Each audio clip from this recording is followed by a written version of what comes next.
Thank you, Amy. Thank you all for coming. I know this is being also webcast live to CMU campuses around the world. And we will also, for those who are not able to come, there will be an opportunity for them to at least absorb many of the points because of the archiving of this presentation.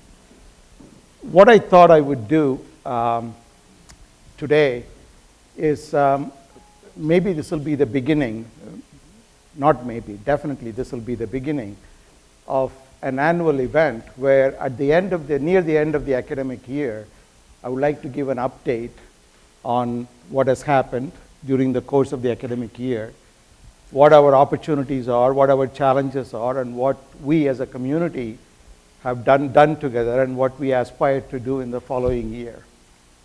And in the fall, so this will be more in the form of a presentation, just with a few questions at the end in the interest of time. In the fall, what I would like to do is the other way around, just have very little by way of presentation, but more of a Q&A, a two-way interaction.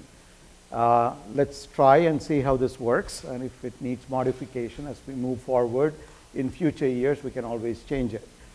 So that's sort of the idea. So today's gathering here is intended to be more of an update. In this case, I think it's particularly important, at least from my vantage point, and hopefully from yours as well, that we have, I'm about to finish my second year on campus. My first year was primarily punctuated with going on a listening tour, being new to the CMU community, trying to hear from you what your thoughts are. And just before coming to Carnegie Mellon, I had the unique opportunity to observe from a national perspective how a variety of institutions across the country, especially research institutions of the caliber of Carnegie Mellon University, operate from a national perspective, national vantage point. So with that experience, coming to Carnegie Mellon campus and hearing your thoughts and perspectives during the course of the listening tour has given me an opportunity to calibrate my external perspectives with internal realities and aspirations. And so that was during the course of the first year. During the course of this academic year, we launched a major strategic planning process, which, to my delight, has had unprecedented community involvement. In fact, I just had a meeting with the leadership of the Faculty Senate this afternoon on various meetings they've had, not only with members of the Faculty Senate, but also with faculty at large, to gather their perspectives on different parts of the strategic planning process with the goal of how do we create mechanisms to realize our collective aspirations in the course of the next 5 to 10 years or so. So with all of that input, some of the ideas that you suggested in my very first few months were so crystal clear, so unanimous, and so powerful that I had the opportunity to, especially on some of the lower hanging fruit, had the opportunity to act on them, especially if they did not involve huge infrastructure or huge resources. I could start to act on them in partnership with you and with the deans and department heads. There are others that require substantial amount of conversation across campus, that require major resources and fundraising. So what I would like to do is to just sort of walk through some of the various things that I've heard, that I've absorbed, that you have told me, and some of the actions we have taken, a lot of the actions yet to be taken, and our planning process and how we can finish the planning process during the course of the next few months. There is so much for me to talk about, and there is very limited time, and I'm trying to do this from remembering all the points that I have to talk about. So Mark Twain once said, "When I was younger, I could remember anything. whether it happened or not. And these days, as I'm older, I remember, or I have a difficult time remembering things that even happened. So please forgive me if I miss some important points. Let me start with the punchline. I knew a lot about CMU.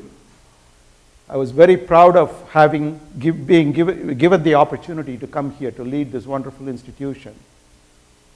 And what I've learned in the last 2 years is I'm even prouder now, and I'm even more optimistic. By nature, I'm an optimist. So you have to calibrate who's an optimist. So to calibrate it, let me give you a definition that was given by Lawrence Peter of Peter Principle. Not of an optimist, but of a pessimist. So you can take the opposite of this. A pessimist is somebody who looks both ways before crossing a one-way street. In New York City, that may be necessary, but not in Pittsburgh. So I look only one way. I don't look in both directions for a one-way street. So there are a lot of things that we can talk about with respect to near-term and long-term. I'm just going to take a few of the ideas so that we get into some depth in a few of them rather than just talking in hypotheticals. Let me first start with what is so wonderful about a university like Carnegie Mellon that only universities can do. It doesn't matter whose rankings for what they are worth or not worth that you look at from different countries, different forums, from US News and World Report to the London Times to Shanghai rankings, etc., etc. No matter whose rankings you look at, if you take the top 100 universities in the world, 2/3 of them are still, with all the problems we have, American universities. There is something wonderful about this. Universities are the only place, especially research universities of the caliber of Carnegie Mellon, are the only place where you have the opportunity to sit back, think about deep issues, deep scholarship, things that may not have any practical application whatsoever, but they push the boundaries of human inquiry, human intellect, address questions that nobody has addressed before, and contemplate about the universe, ask questions, write a poem. An undergraduate student at Carnegie Mellon, as part of Scotch and Soda, can create a piece of work like Pippin, which 48 years later is still playing on Broadway, a different version. And the lead actress in that is a Tony Award-winning Carnegie Mellon graduate, Bettina Miller. That can happen in a university where we don't have quarterly reports. As head of the institution, I don't have to stand in front of Wall Street people and report what we have done in the last 3 months. Our time horizon is very long. That's remarkable. I think we should nurture it. And that doesn't have to have any practical application whatsoever, because it's a university, because it's an institution where we probe the deepest depths of knowledge. We have the opportunity to do this, and we should do everything possible to continue to do it in artistic creativity, in the humanities, in science and technology, and the intersections of all of this in every forum. Having said that, CMU is also unique in its record of innovation. So studies show that in the last 5 years, we have spun out more companies per dollar of federal research money spent than any other university. Just this past year, we spun out 38 companies by faculty alone. That doesn't include students, postdocs, visitors, staff, and others. So it's pretty remarkable. Our graduates also command some of the highest salaries when they graduate. But I would argue that's important, because we want our students to do very well and be economically prosperous. But that's not the reason why we are a university, so that you can come here, get a degree, and maximize your return on investment in the next 3 years after graduation. That's not the purpose of the university. We want to impart a depth of knowledge that creates a citizen of the globe who's going to change the globe with the ability to adapt, the ability for lifelong learning, the ability to change the world for the better. And that's the purpose of a university. And that's what we should aim for. So it's not about numbers, dollars, etc. It's a purpose, it's a calling that's much deeper, much farther than what our immediate needs are. And Carnegie Mellon is very much part and parcel of that culture. It is a record. It's not just empty words. This is in its 115 years of existence. That's what Carnegie Mellon has done. This brings home with my first story. Robert Wilson was the director, was a physicist, was the director of Fermilab in Chicago. And Fermilab asked for money from the US government to build a linear accelerator outside of Chicago. So Mr. Wilson was called to testify in front of Congress. Having sat in that hot seat a number of times, you don't know what kind of questions I know firsthand, you don't know what kind of questions you're going to get. So Congressman Pasteur, who was questioning Dr. Wilson, asked the question, you are asking for money to build a linear accelerator. What will be the return on this taxpayer investment? What are the applications? Dr. Wilson was remarkably candid, and he said, I cannot think of any applications. He said, will it help the economy? He said, I don't think so. It'll help us understand nature, but it won't help the economy. Will it help us develop new systems that will protect the country? He said, no. He said, will it help defend the country? He said, no. But I can tell you, this kind of funding will make the country worth defending. And that was a very, very powerful testimony. And universities like Carnegie Mellon are a national treasure and a global treasure. They contribute to our collective notion that institutions like this make the United States worth defending. And I think all of us should be extremely proud to be part of that heritage. And that gives me enormous optimism. So as we look to the future, I can talk about a lot of things. What I'm going to do is to take three major themes so that we can go into some depth and ask the question, rather than, it's very easy to make incremental progress, but ask the question, what if? Why not?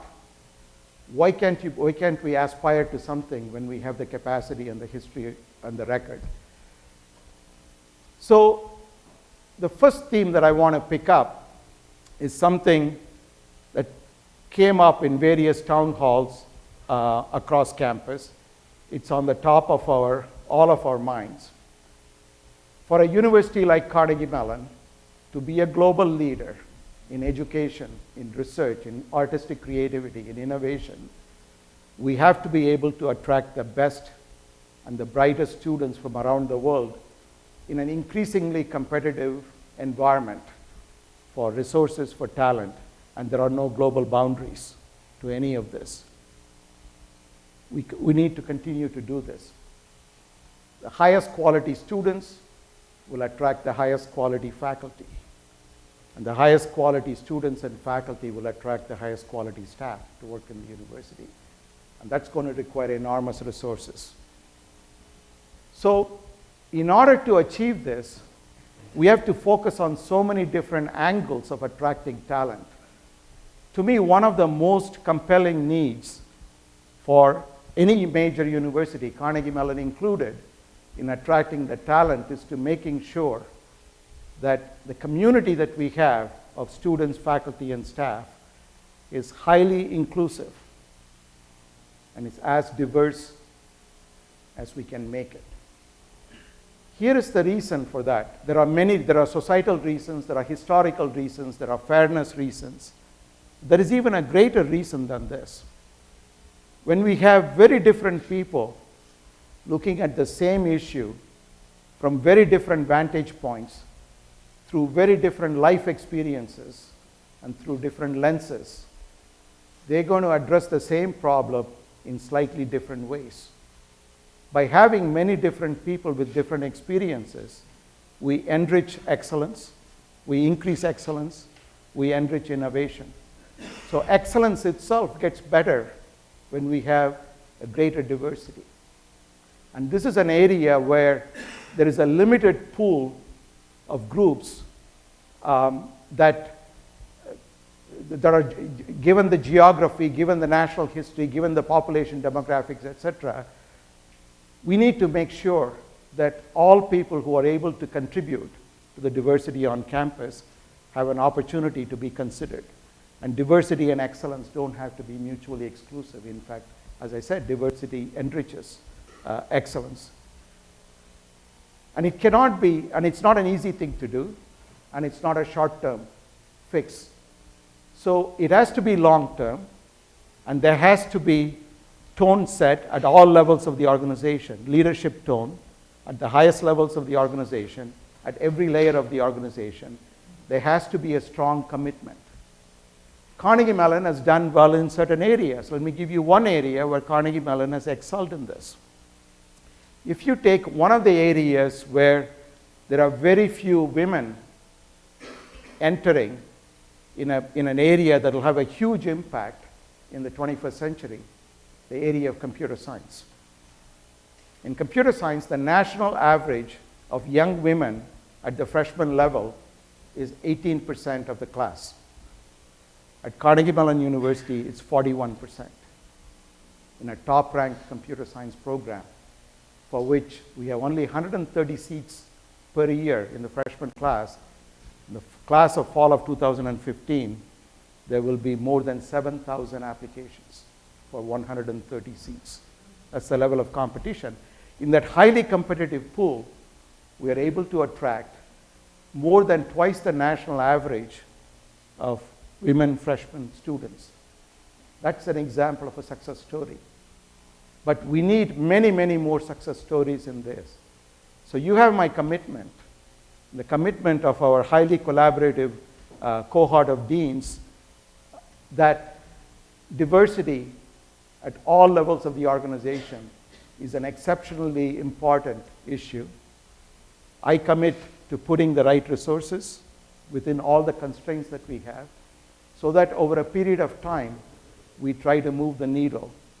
And this will enrich Carnegie Mellon in every possible way. This fall, for the admission cycle that we are about to complete, offer letters have already gone out. Our admissions folks, our people involved in campus affairs, student affairs, have done so much work to make sure that we put within our constraints as much resources as possible to attract highly talented people to come to Carnegie Mellon. And we'll continue to do that. We're not going to get all the best results in 1 year. It's going to take sustained effort over a period of time. But you have my commitment, and this is something that we need to continue to work on. Related to talent development, a second area, I sent a message to the campus on 13th of May last year. When I looked at our ability to support students, graduate students, especially at the PhD level, and the same thing holds for undergraduate students coming to Carnegie Mellon University. Even though many students want to come to Carnegie Mellon, because the financial offers they can get from elsewhere are perhaps more appealing, we lose them.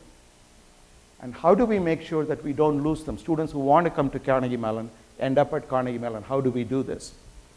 So as of May 1st of last year, our total endowment available to support PhD level student fellowships was $75 million.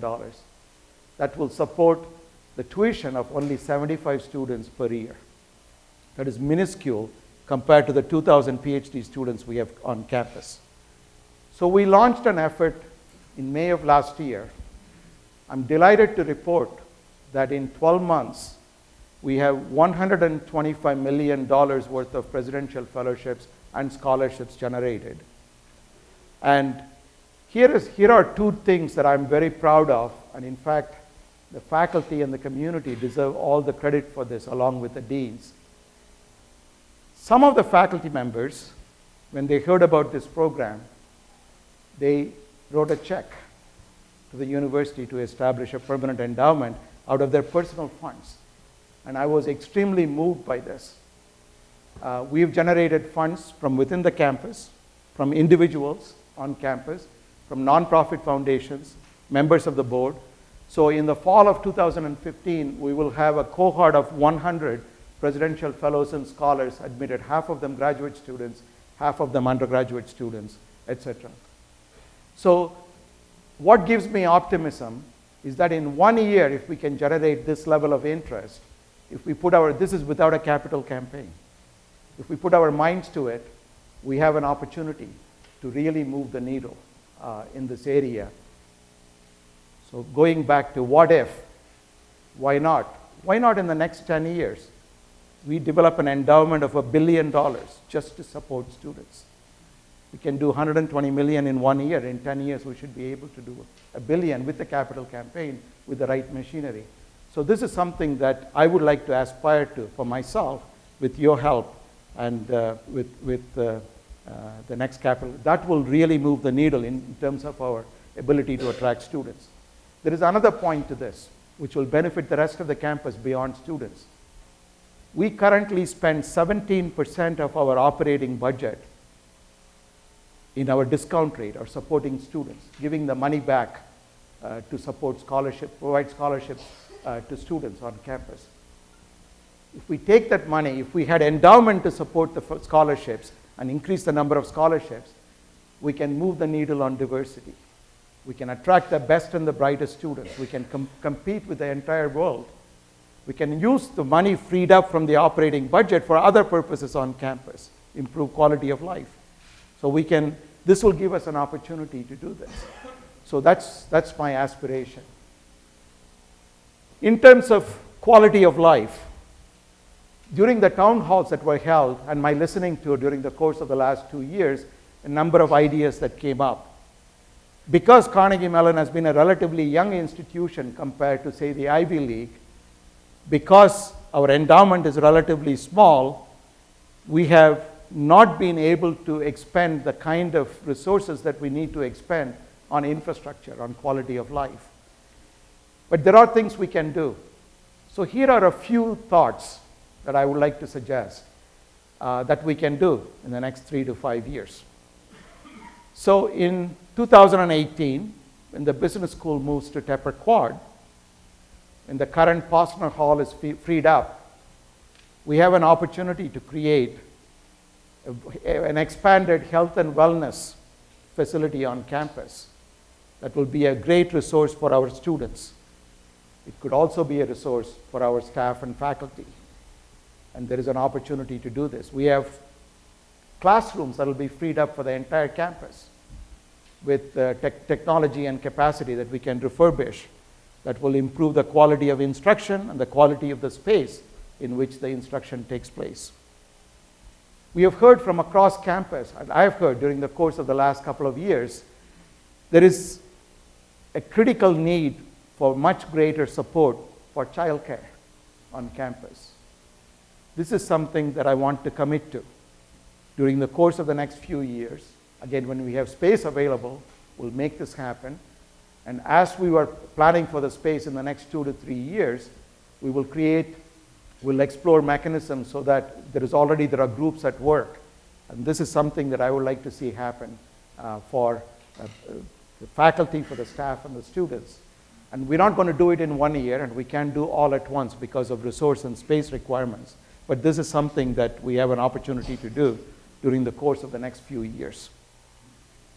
Better fitness and athletic facilities for students and also for the rest of the community. Our students deserve it. Here is a statistic that some of you may not know. Among Division III athletics, we have more students who have a 4.0 GPA than any of our peer institutions. These students deserve better space to do athletics and also fitness centers. So the university center expansion will have greater fitness facilities available. When the new building opens up across the street on Forbes Avenue, we'll have athletic facilities as well. So with the Cohen University Center Fitness Center and also in the new Tepper Quad building, we'll have an opportunity to to address this as well. We need high quality gathering spaces so that the collaborative spirit of faculty and staff and students is enriched. And we have very few such spaces on campus. Again, the next few buildings that you will see develop will have opportunities to do this. And more of this I'll come to in a couple of minutes or so. When we talk about opportunities and initiatives, many of them, there is a misconception in many universities that whenever you mention the word initiative, people think it's going to require a lot of money. And I would like to dispel that myth with a few examples of things that were started with your input. So one of Carnegie Mellon's greatest claims to fame, going back to the time of Dr. Herbert Simon, is our ability to interface technology with cognitive sciences, with the science of learning, and to come up with tools, software and hardware that can optimize and enhance learning outcomes. So during the presidential search, the search committee of faculty and board members and others felt that the university needed to take action. So we launched the Simon Initiative with very little internal funding. But just in the last less than a year and a half, that very, very tiny investment has led to some of the greatest returns to campus. Just earlier this week, day before yesterday, we announced that Carnegie Corporation has given Carnegie Mellon University $1 million to support the activities of the Simon Initiative, not just for us to do research and to tell the world what are the best ways to do, but best ways to teach using technology, but to walk our talk on our campus. So part of the funding from Carnegie Corporation, under the leadership of Richard Shines, who's the faculty lead currently for the Simon Initiative, and a number of faculty members working with him and staff, is to take approaches that we pioneered to put to use for our own students, for our own instruction on campus.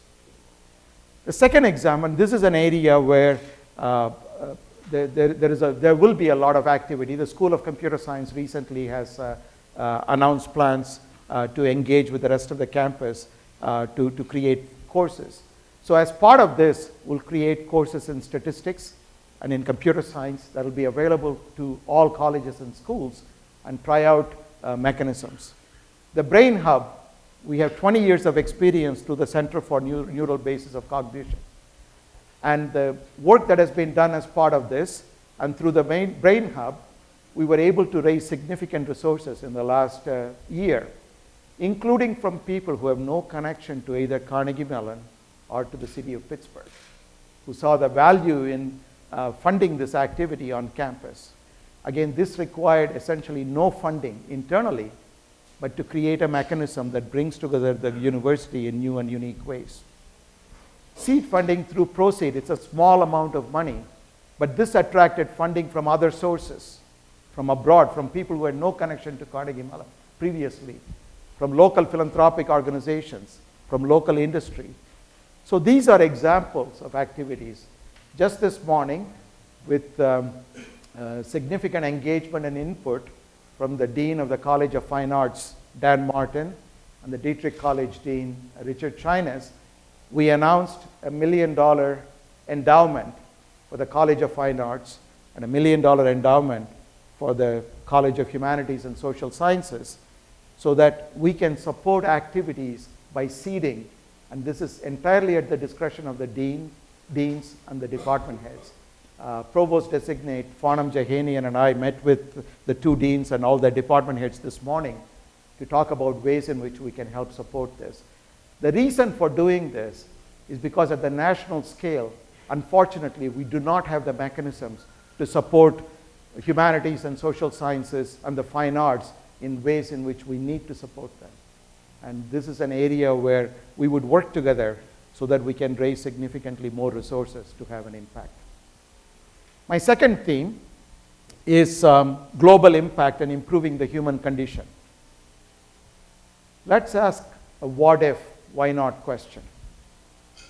I mentioned that Carnegie Mellon faculty alone spun out 38 companies. We have a variety of entities on campus, across campus, Center for Innovation and Entrepreneurship, activities that take place in every school and college, Entertainment Technology Center, et cetera, which have pioneered technologies and tools that have led to startup companies. If you go east of Silicon Valley until you reach the East Coast, there are very few places in the country that have the intellectual horsepower that CMU, coupled with University of Pittsburgh and other organizations locally can provide. So why not create the Forbes Avenue Innovation Corridor that becomes a hub? When people think of innovation, they not only think of Silicon Valley, they think of Forbes Avenue Corridor. And this is not just a wild dream. I can give you a number of data points, but we have the largest construction project in the history of the university since the university was first built, about to begin next month. And we have already raised about $130 million in external funding in 21 months to help realize that construction project, completely from the outside. So taking that, improving the look and feel of the Forbes Avenue Innovation Corridor, couple that with a number of other activities, we have a great opportunity.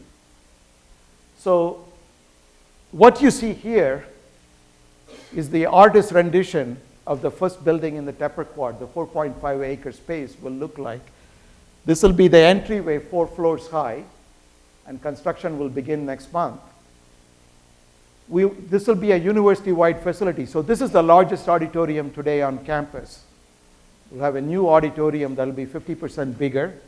It is fully endowed by a local philanthropist, for which he has committed resources. And the building will also make possible a lot of high-quality spaces and bring people together in ways in which we do not currently have the opportunity to do. In addition, it will provide a new home for the business school and try to connect the business school strategically with other parts of campus. I want to take this opportunity to thank all of our colleagues in the Tepper School of Business and Dean Bob Damon for their participation and collaboration with the rest of the campus. And I want to commend them for their unconventional thinking compared to other business schools around the country, where connecting our strengths in innovation and entrepreneurship, not just from one school or college, but connecting across college. I think this is something that we can all be collectively very proud of. I mentioned about external fundraising. This also gives me optimism. In 21 months, with a president of a new president of a university with no prior experience with the university, when the alumni and the community can have a faith in the university to provide that kind of funding for a new project, the university has a substantial depth and substantial potential for the future. That makes me optimistic. That's why I won't look at both sides of the street when I cross a one-way street. Forbes Avenue Innovation Corridor will create new space on campus. And this is just the beginning of some of the other things to come. Just yesterday, Provost Designate Jahanian sent an email to campus. We are in the very early stage of exploring the possibility of taking about 2.3 acres of space at the corner of Morewood and Forbes and creating that into a flexible space that will attract major companies to come to Pittsburgh. Just in the last 12 months, many companies which previously did not reside here chose to come to Pittsburgh. And we have much greater interest than we can talk about publicly at this point. So creating space for this, creating a gateway, an entryway to the campus that will have artistic expression, an appealing front door to the campus. It'll be attractive to bring people together to the campus. This is the goal. So what we are looking at as a possibility just in the next 3 years is more than $500 million in new construction, more than 750,000 gross square feet of new space created for the campus. This will be the largest expansion of the university since Andrew Carnegie gave his first gift to Carnegie Mellon University. This university has the capacity to do this. This is something that we can move forward. And so far, all of this has been looked at as possibility without changing our paradigm for investment or borrowing. None of this involves any borrowing so far. This brings me to a very critical point about finances. We have had many decades of critical needs that have been funded less than what we need because of resource constraints. Deferred maintenance, for example. We also have a critical need to have balanced budget in every part of campus, to live within our means.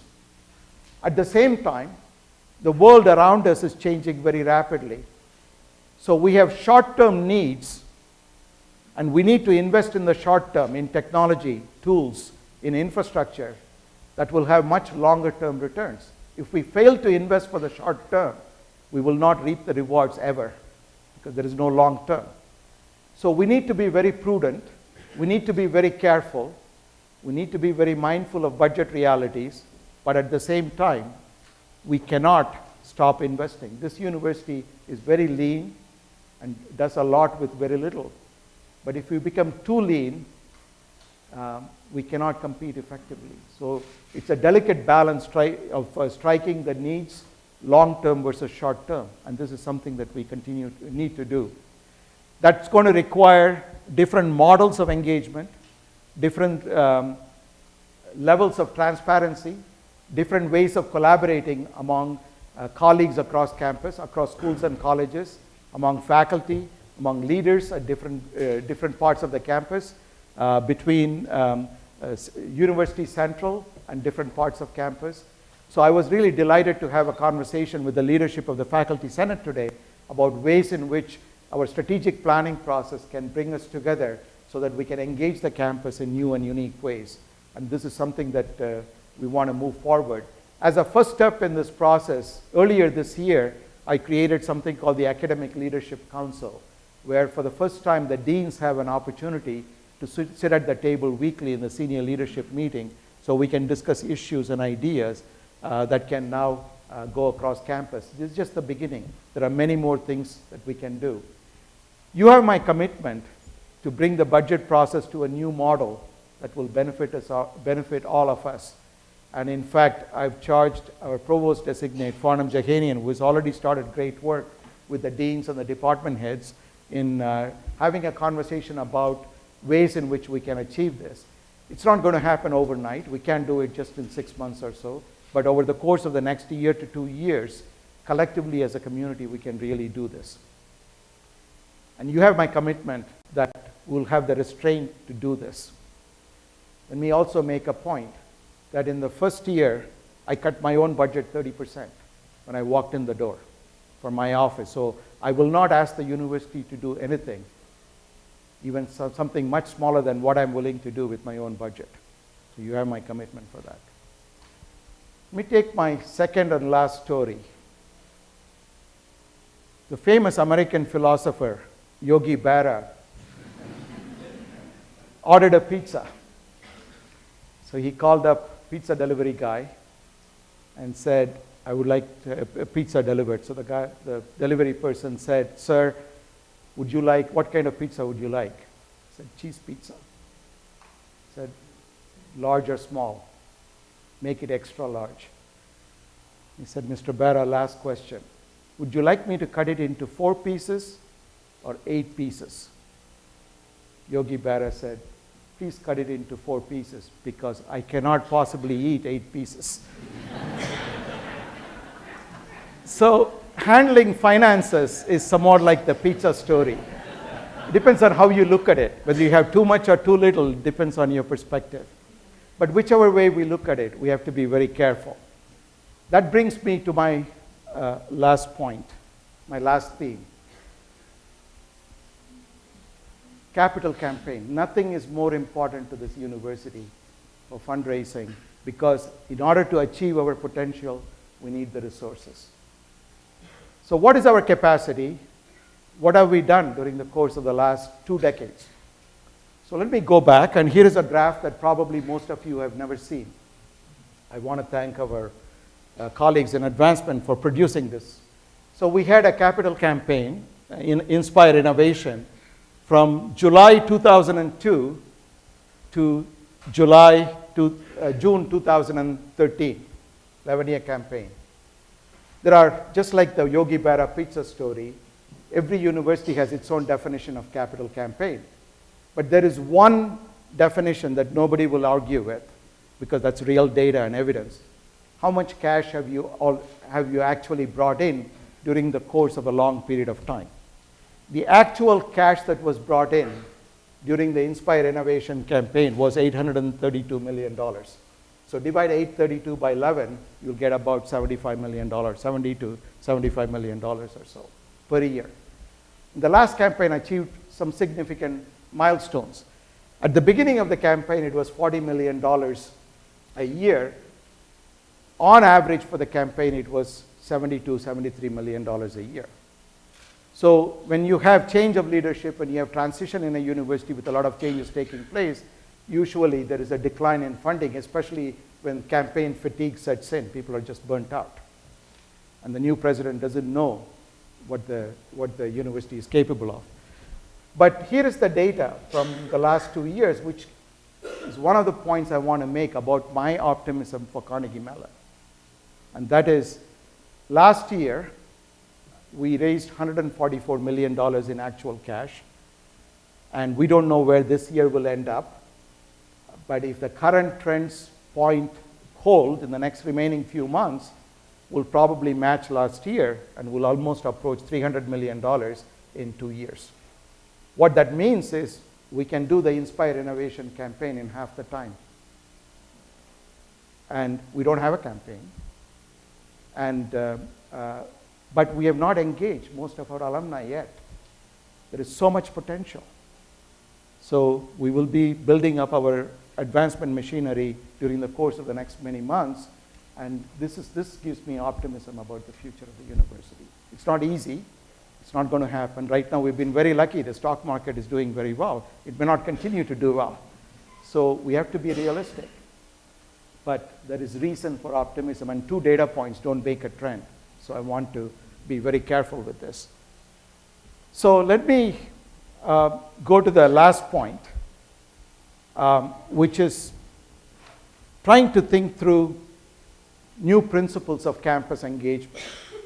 So as we build infrastructure, as we build resources, we can look at a different model where we can go to make sure just that the Tepper Quad is an example of setting that kind of principle. When we want to go for a large infrastructure project, rather than necessarily borrowing, we raise most of the money.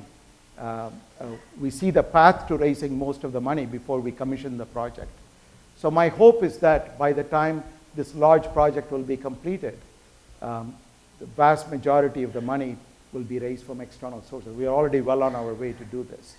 And this is a model that I would like to enforce rather than creating new infrastructure projects where we are forced to borrow significant external resources. Let me just end with strategic planning process. I'm really thrilled with the way in which you have engaged during the course of the last 6 to 8 months or so. And Rick Seiger has done a tremendous job of coordinating the activities across campus. The strategic planning process has 3 themes: transformative teaching and learning, transformative innovation, creativity, and entrepreneurship, as well as the research is what leads into this, and transformative CMU experience. So the 3 themes that I talked about in this presentation resonate with the themes of the strategic planning process itself. I'm really pleased with the level of engagement of the entire CMU community in this process through town halls. And what I would like to ask you is that as we roll out the strategic planning process in the strategic plan in the fall, please engage, please continue to engage. And this will not sit on the shelf somewhere. It will actually have metrics. It will have goals that we want to achieve. And this is something that we will move forward with. This also gives us an opportunity to tell the CMU story around the globe. Let me just end with a quote from John F. Kennedy.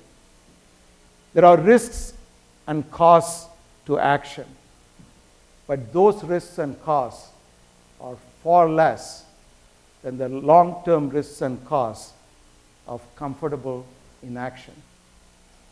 So I think you have shown during this strategic planning process that we don't have much patience for inaction. So let's get to work. Thank you very much.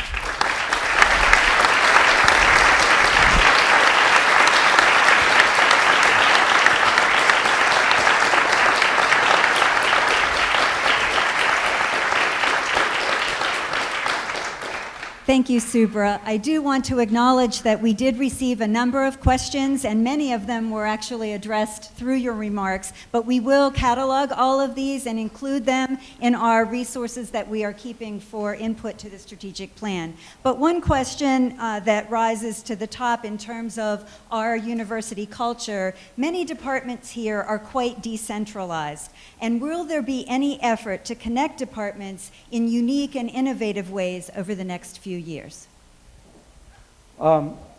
Again, I don't have a predetermined outcome of which departments to connect, which way, etc. I mean, in any university, and Carnegie Mellon especially, this is something that has to come from the faculty. This doesn't come from the leadership of the university. Having said that, I think any nimble university adapts itself. The way the School of Computer Science was formed, the way Heinz College evolved over a period of time, the way Tepper School evolved. This is faculty coming together, people with vision, people with ambition coming together and creating new entities.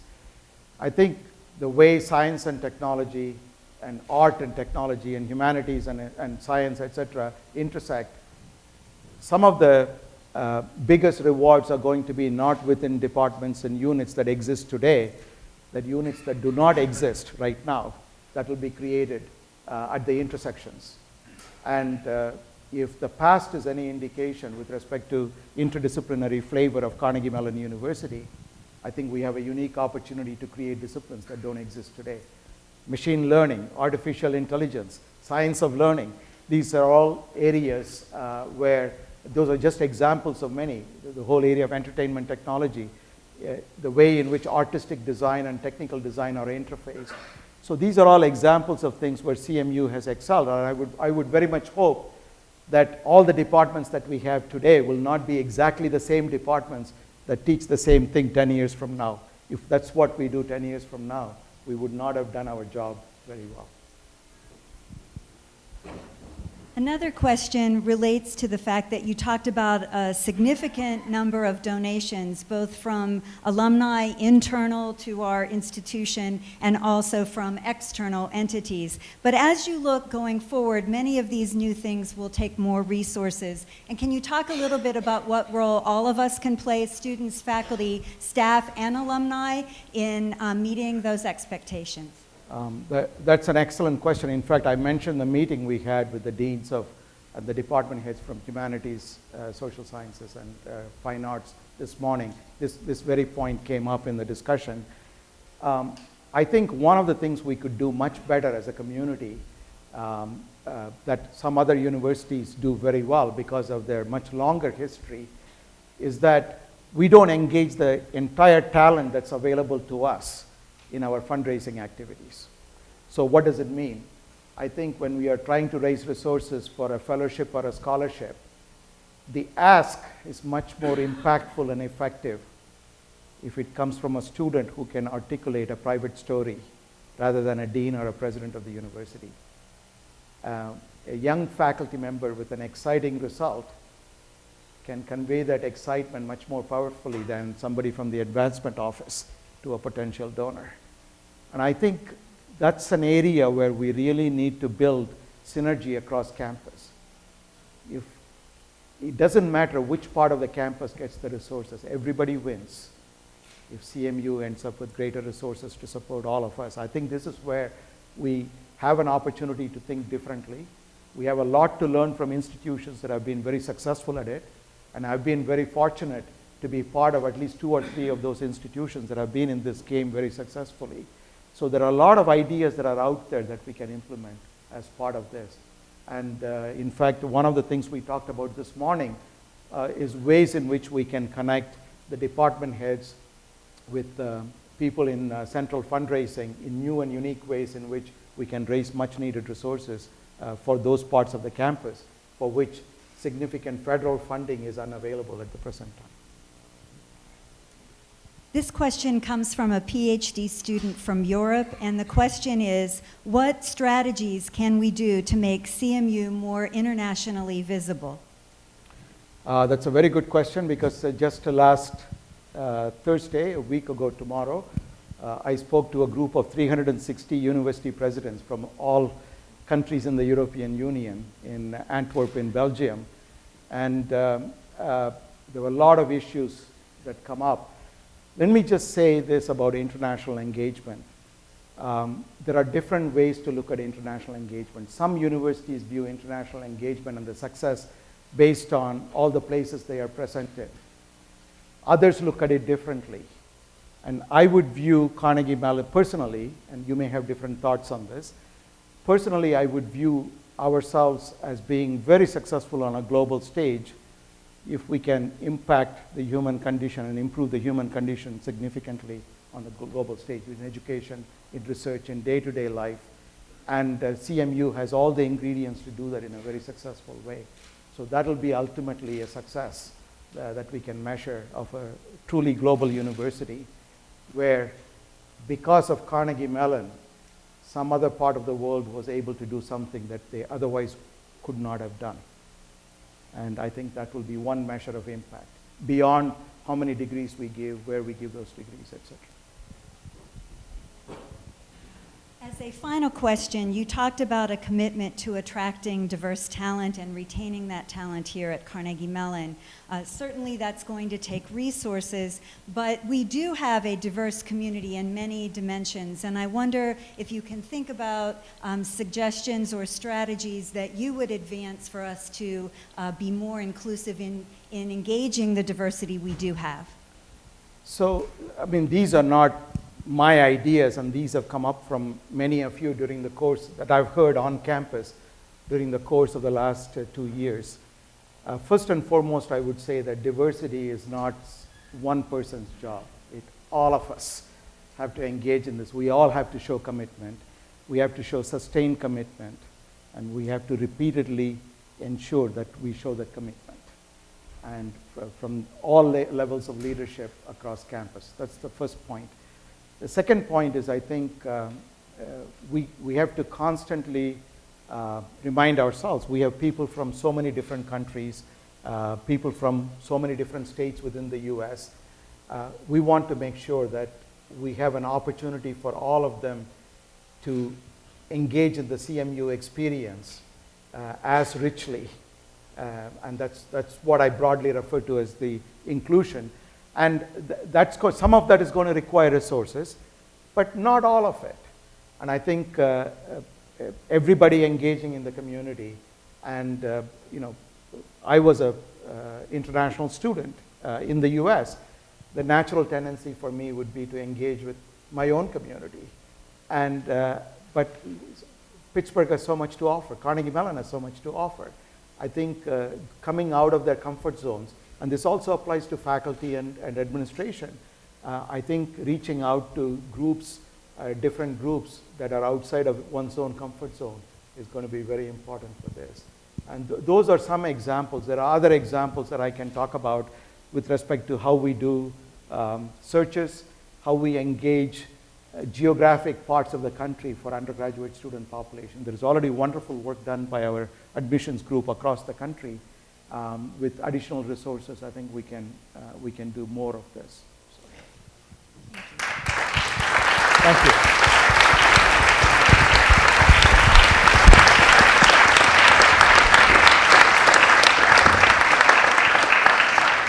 I want to thank all of you for attending. I will say, as a longtime member of the the CMU community. This is an exciting time to be a part of this community, and it's also very true that with the strategic planning, many of you have been involved, and I urge you to continue to send your ideas and thoughts. It's exciting that Subra is saying this is not about planning to have a final document that sits on a shelf, but a living plan that all of us will be able to contribute and be held accountable to. So thank you, Subra, and thank you all.